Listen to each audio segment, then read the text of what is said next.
tunnel mga idol. So ayan, alright, dito po tayo.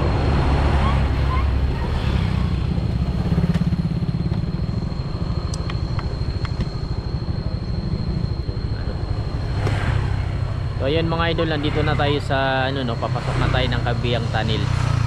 So panoorin nyo yung buo ng ano, hindi kasi natin to na ano, na-videohan na rin natin to before, pero hindi siya gaanong nakuha ng malinaw dahil yung gamit natin cellphone is mababa lang na klase, di ba?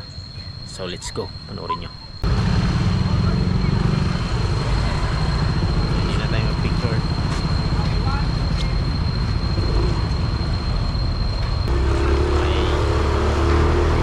Ito na po yun, Kabihang Tunnel.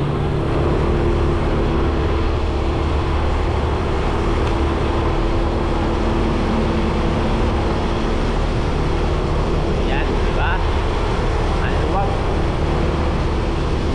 Ginamitan nila ito na drilling machine. Ganun kalaki yung drilling machine. Imagine, tuwi yan. Ganun siya kaganda. Diba? Ganun din kalaki yung drilling machine. So hanggang dito lang mga idol. Thank you sa panonood. Bye bye.